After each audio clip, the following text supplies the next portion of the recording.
Thank you. Next, I would like to present our next speaker, Kitali Martinez. Hello.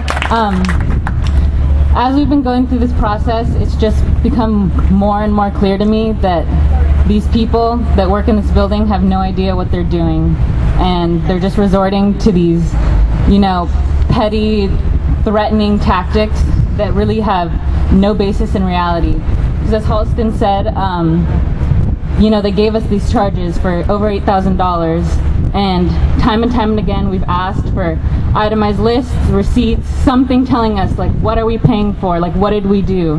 When we were in there, we harmed nothing. We took great care because we knew that they would go after us in that way. And they would try to charge us for any little thing that we did, so we didn't do anything. And as we've asked for these itemized lists, they have no proof. So I just feel as if these numbers, these charges, like these punishments are coming out of thin air, and they're just, their reaction. And I feel as if it's going to be a really big loss if we don't fight this. It's going to be a big loss for the community, and it's going to be a big loss for activists on this campus. And it's really going to damage any future that kids at this school have stand up in the future. So that's why I think it's so important, not just for us being able to stay in school, but for future generations being able to fight repression on campus. And I just need to stress that, because this isn't just about us, this is about our future too.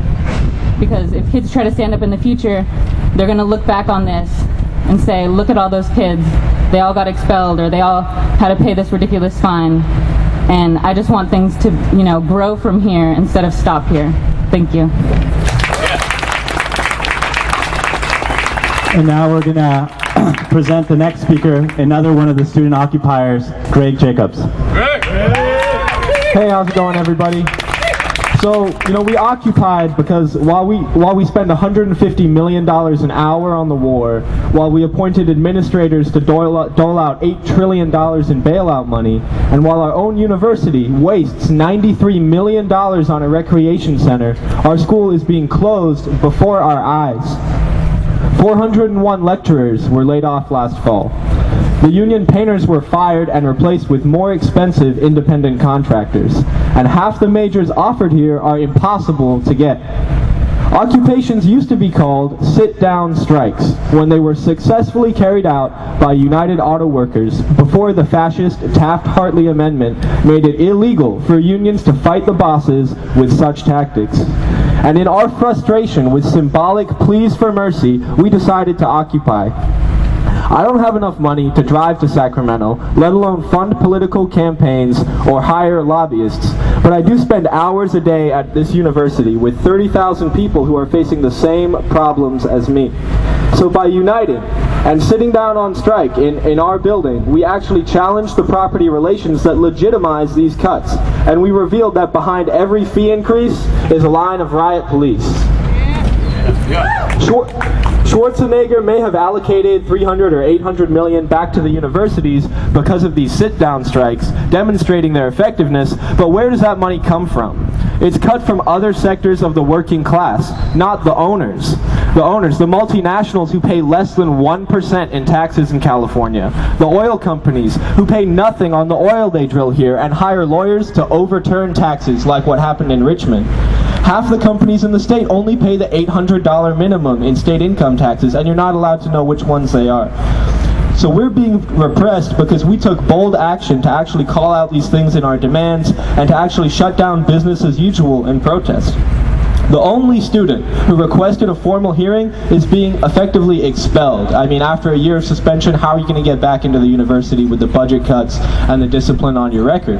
And the university is violating their agreements with the other students and refusing to define the terms of their contracts about what is damages to property. So this shows very clearly that the administration is on the side of the owners, not the people who are struggling to make a living and get by in these difficult times. They should be helping organizers build strikes and occupations, because that's what's going to keep their universities open, instead of kicking us out of school and repressing us for our actions.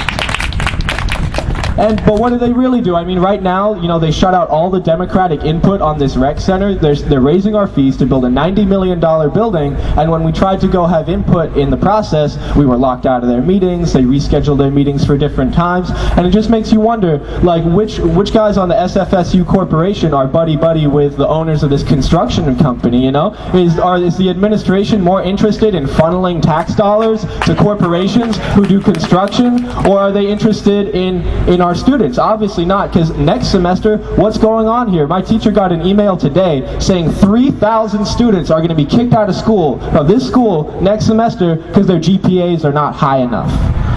Right? You know, they're merging all these colleges together, closing down 2 whole colleges. You know, I mean, they're effectively trying to shut down the university, and people who stick their necks out to do something about it are being expelled. But this doesn't just happen in education. In public health downtown, they tried to cut $100 million from the public health budget a year ago.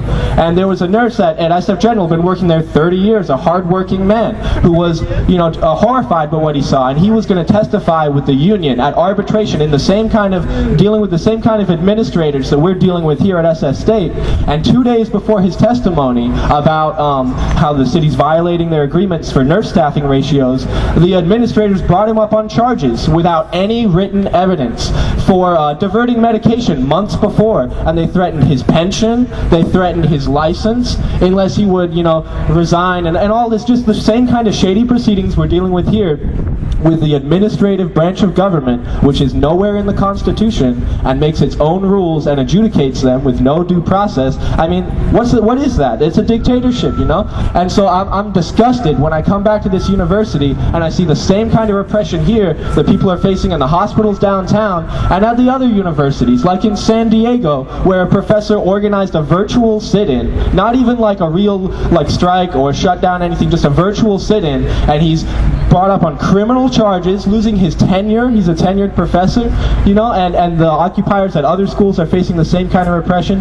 This is also an international struggle. You know, right now around the world, nations are being, you know, forced into massive debt by the IMF and the World Bank, and then forced to privatize all of, you know, water in Bolivia, or, you know, what's going on in Greece right now.